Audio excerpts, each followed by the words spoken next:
Welcome to Buckeyes Tomorrow Morning for Sunday, September 10th. I'm your host, Tom Orr. The Western Kentucky game is in 6 days. The game against Michigan in 76 days.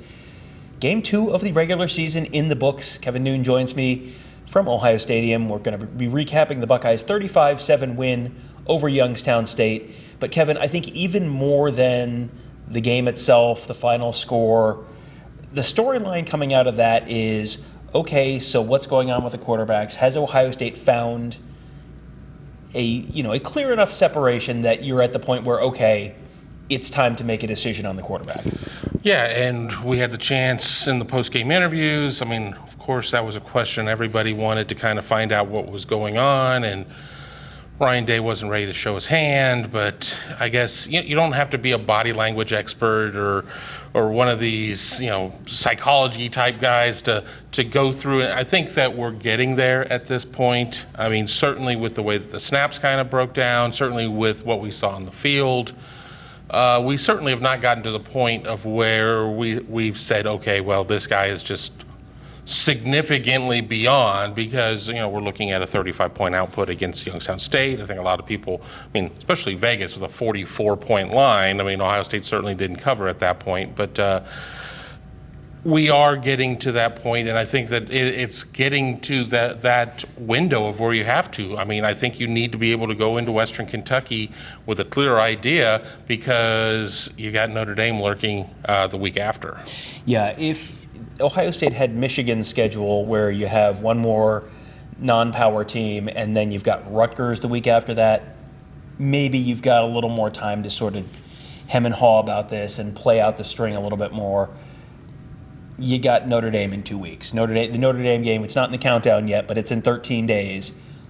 You gotta start not only the game reps and getting the offense sort of in its rhythm and in the flow and having a consistent guy there. It's really, to me, more about the practice reps and getting Kyle McCord, because they've been splitting them. And I don't know if it's exactly 50-50. They've been splitting them all through fall camp and even the last 2 weeks. Devin Brown getting a bunch of reps with the ones. I think you're at the point now where if you're comfortable with Kyle McCord having separated from Devin Brown, and I think you look at the game film from the first 2 weeks and he came into the season ahead. I don't think it's gotten closer.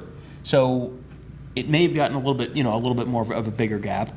You're probably at the point where you need to say, okay, we're going to make a decision. This is the decision, and you've got to give all those reps of the ones the next week, and the next 2 weeks going into Notre Dame. But got to take it one game at a time, Kevin. The next week going into that Western Kentucky game, you almost have to kind of make a decision and just say, okay, look, you're still going to play at some point. Like, we're not saying goodbye, and you're one snap away if Kyle McCord gets hurt or whatever, but you kind of got to make a decision.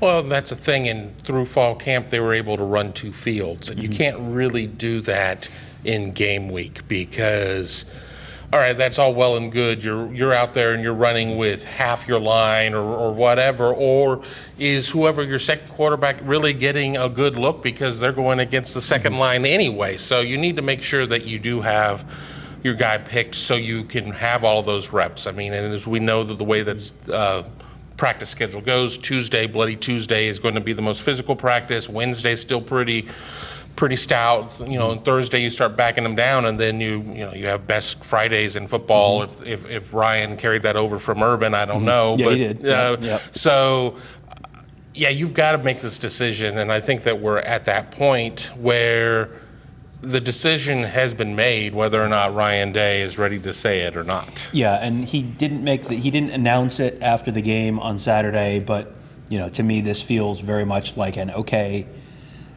Go back into the office on Sunday morning, watch the film, make sure you really saw what you thought you saw, and we'll rewatch the game as well. Tony and I will do a Buckeye Weekly on things we learned rewatching the game, and sometimes you'll come away with a different impression. But I'm walking out of the stadium on Saturday night thinking it's probably going to be Kyle McCord. It probably should be Kyle McCord. So. Just to kind of give you the numbers there, 14-20, 258 yards, 3 touchdowns, 70% completions for Kyle McCord. Devin Brown, 7 for 13, 101 yards, no touchdowns, no picks, 54% completion. And then Kyle McCord had 1 rush for 1 yard on a 3rd and 10. That was probably not a great decision to try and run and you finished 9 yards behind the line, behind the yard to gain.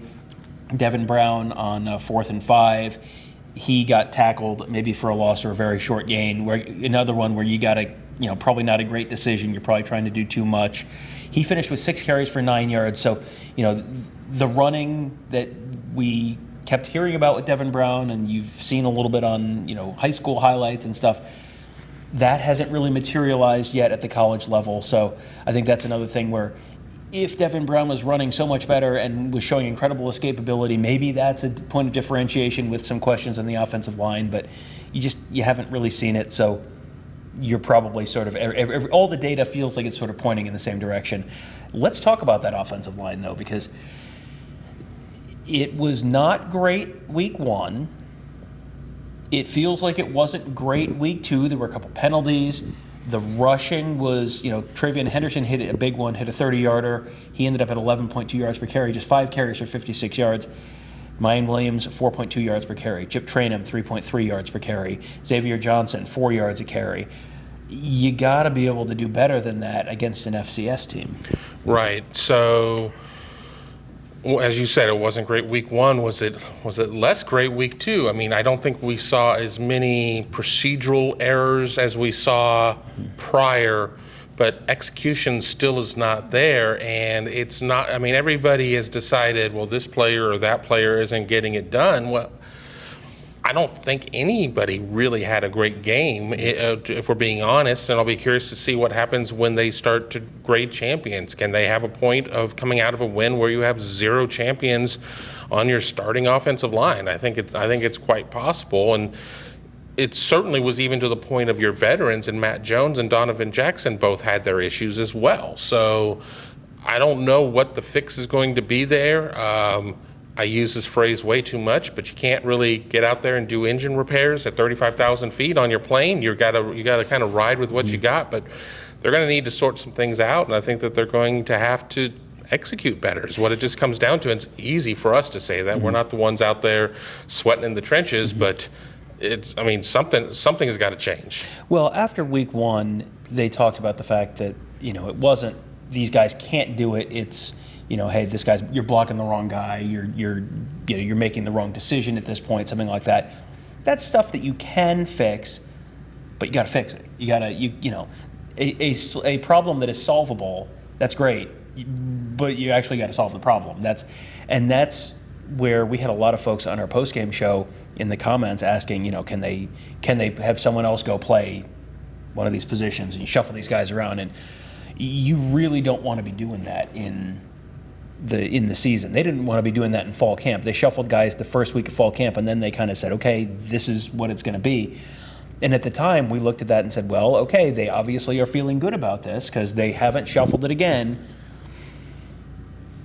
Maybe they were just feeling less bad. Yeah, maybe this is the best of the situation that you're in. They have, and I'm sure that there are folks who are going to blame Justin Fry for this sort of reflexively, the offensive line coach. You got to remember, this is only his second year, and offensive line is a position where it is maybe the single most developmental position in the college game. You can have a guy come in and play wide receiver his first season. Carnell Tate has been out there a whole bunch of snaps already in games 1 and 2 of his true freshman season. You've seen running backs. You've seen J.K. Dobbins come in and do that. You saw Mike Weber come in and do that for freshman season. Offensive line, that takes a couple years for guys to get up the strength, guys to get up the technique, all that kind of stuff. And you had some misses in the end of the Greg Stidwara era where, boy, they hit on Paris Johnson. Yeah, they hit on Luke Whippler. Those guys are off to the NFL. You've had some other misses in some of these classes where you're not going to hit 100% because it is such a developmental and projectable position. But, this is something that is going to take – this is not a problem that's necessarily going to be solved overnight. You got to do whatever you got to do to figure it out at this point. Right, and you're right on the misses. And how much would Ohio State love to have a J.C. Latham who looked like Ohio State was the team to beat there, and COVID shut everything down, and he just picks Alabama, and he's doing very well at Alabama. Ohio State certainly benefited in some of its landing of players because of it too, but the offensive line has not been really there. And you sit there and you look at this true freshman class. Does Luke Montgomery really start to enter the discussion more? People want to talk about kicking Donovan Jackson out to tackle. And then what do you do at the other guard position, Enoch Vamahi or somebody like that? I mean, there's a lot of different combinations that you can have here, but they certainly had plenty of practices coming up through fall camp and into the 2 weeks of game prep that they've gone through so far, and the combination we see right now is the one that they felt was going to be the best. I mean, at what point do you sit there and maybe look at something else? But you're right, you don't want to be making a lot of herky-jerky changes, because this is a position where you need 5 guys to move as one unit, and if you keep putting new people in there, you kind of go back to square one in a lot of regards. And if you go back to the end of last season, when we knew Ohio State was going to lose Paris Johnson and DeJuan Jones, you'll hear us talking about the possibility of, hey, maybe you do kick Donovan Jackson out to left tackle and fill in that spot at guard. They didn't do it in the spring. They didn't do it in the fall, at least as far as we saw. So, we're not super geniuses who are out-thinking the coaching staff on this stuff. Obviously, someone in that room has obviously had that thought, and there's a reason they didn't do it. It didn't work for whatever reason. They probably tried it, or know for some reason that it's not going to work. So I don't think that's something. If you weren't willing to try it in the spring, or it didn't work in the spring, you're not going to try it in the middle of the season. That just, the time for experimentation is March, it's college. Not with Notre Dame in 13 days, just brushing right past that one. With the Notre Dame game 13 days away, if you were going to mess around with it, you do that when the Notre Dame game is 200 days away and it's March and not, 2 weeks away. So that's I think, of all of the concerns with this team, I think quarterback, offensive line, and maybe like that safety spot, that adjuster safety spot. Of those 3, I want you to rank those 3 areas of concern for you right now, because I feel like those numbers have maybe shuffled a little bit for folks over time. Which one is the biggest of those 3 concerns, and then second, and then the least of the 3 concerns to you? Offensive line is by far the biggest concern. Agree. I'd probably say quarterback and then the adjuster safety spot. I mean, I think that if you have the other 2 working, the adjuster safety spot is not as much of an issue. But if you were to flip adjuster safety spot and quarterback, I think that quarterback's going to work its way out, but I still think that with it being the position that this player has his hand on the ball for every offensive play outside of running the Wildcat, which Ohio State doesn't do a ton of, it has to be where it is, and I just think that the safety is going to be fine. We're looking at an Ohio State defense that has given up 10 points so far, and granted, Indiana ran triple option, which was not in their DNA, and it showed, and Youngstown State scored a touchdown, but 10 points over 8 quarters of football. And things are going to change a little bit. I think that your tolerance for pain may need to be a little bit higher for Western Kentucky. They're going to throw the ball all over. But, yeah, that's the way I see it. Yeah, Western Kentucky scoring 20 points would not shock me at all next week. And then Notre Dame went into Raleigh and beat North Carolina State 45-24. And that was a team where it was 24 points after 3 quarters. It was a 24-17 game. Then Notre Dame pulls away in the 4th quarter. NC State didn't look great in week 1 against UConn. I think NC State's probably not going to be a great team this year, but that's a good win. They put up more points against North Carolina State than Ohio State puts up against Youngstown State. It's certainly something to keep an eye on at the very least. So we'll be keeping an eye on all of that stuff at BuckeyeHuddle.com. We've got full coverage of the game. We'll have a photo gallery up there for you.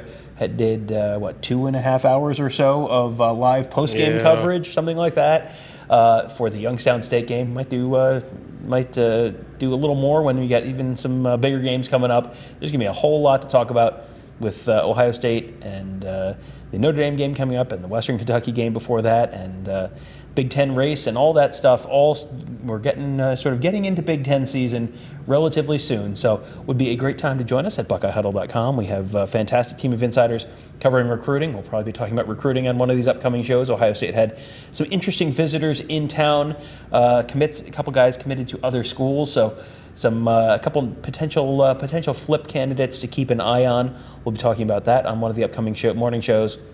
Plus, lots of, you know them, you love them, Ross Fulton, the X's and O's stuff. We're messing around with additional video of games and all that kind of stuff. I think we maybe have found a solution there, so we'll have a Ross show or two coming up a little later on the week, and then all sorts of coverage of the team and Ryan Day interviews and player interviews and all that stuff this week as well, leading up to that Western Kentucky game on Saturday. So that will do it for today. Thank you guys all for joining us.